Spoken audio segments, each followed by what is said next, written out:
Imagine a war-torn region finally catching its breath after years of relentless conflict, only for the world's superpower to step in with boots on the ground. That's the dramatic reality unfolding in Gaza, where the United States is deploying around 200 troops to oversee a fragile ceasefire. But here's where it gets controversial.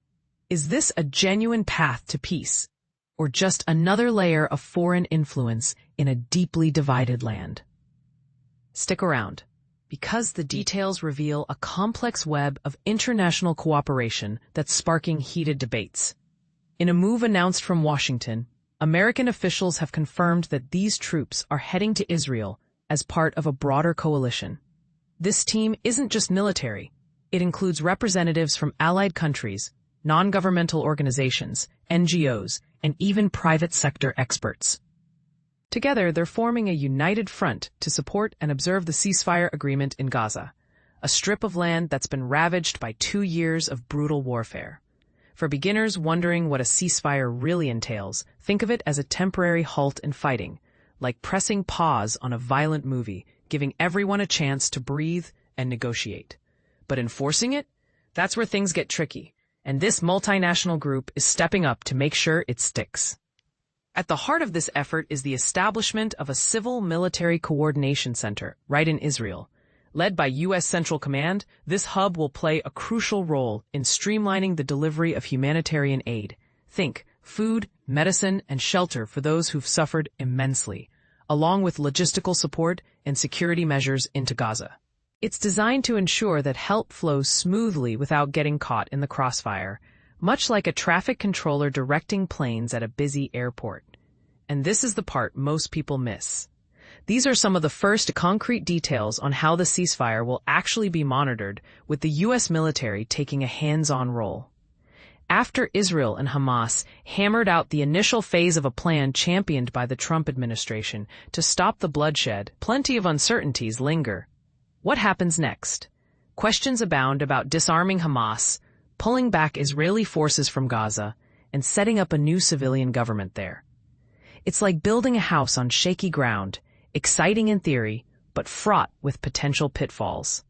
The new team will be instrumental in overseeing how this ceasefire plays out in practice, including the shift towards a civilian-led administration in Gaza. Picture it as a group of skilled referees ensuring the game follows the rules, preventing any sneaky fouls that could reignite the violence.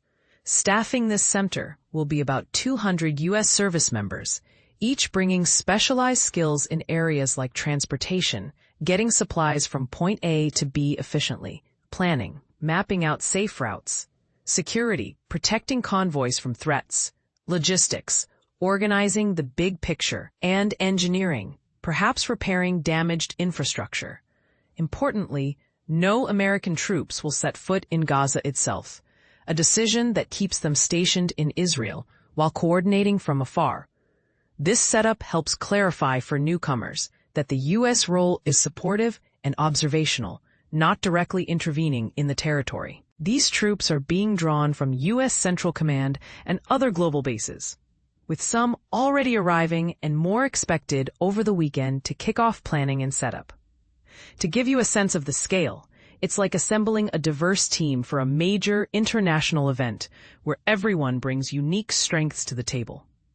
Adding to this, armed forces from countries like Egypt, Qatar, Turkey, and the United Arab Emirates will be integrated into the 200-strong U.S. contingent.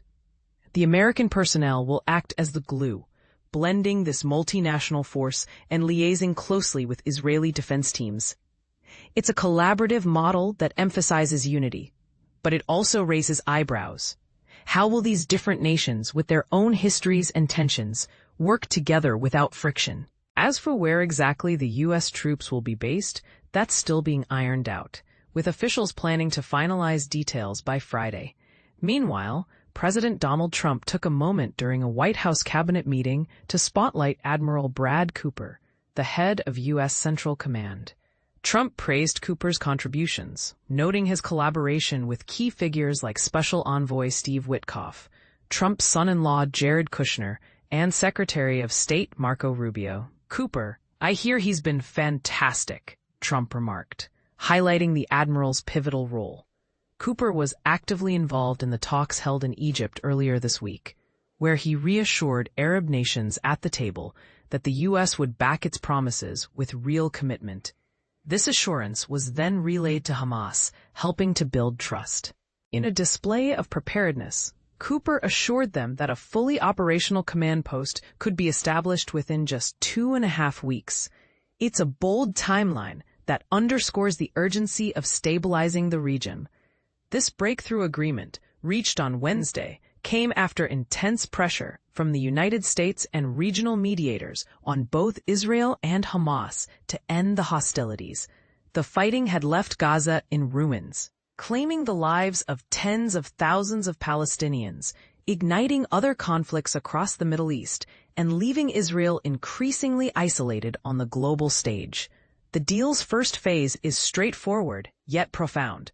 It aims to release the remaining living Israeli hostages within days, in exchange for freeing hundreds of Palestinians held in Israeli prisons. For those new to the story, hostages here refer to individuals abducted during the conflict, and this swap is a classic negotiation tactic to build goodwill and momentum toward lasting peace. But let's not sugarcoat it. This situation is rife with controversy. Critics might argue that deploying U.S. troops could be seen as meddling in a sovereign region's affairs, potentially escalating tensions rather than easing them. On the flip side, supporters might view it as a necessary safeguard to prevent a return to violence. And what about the Trump administration's plan? Is it a masterstroke of diplomacy, or does it overlook the deep-rooted grievances on both sides? These are the debates that have people talking, and they highlight how international involvement in conflicts like this can polarize opinions. What do you think? Does sending troops signal a commitment to peace, or is it just another example of foreign powers dictating terms in the Middle East? Do you agree with the ceasefire structure, or should more emphasis be placed on long-term solutions like disarmament and governance? Share your thoughts in the comments. Let's discuss.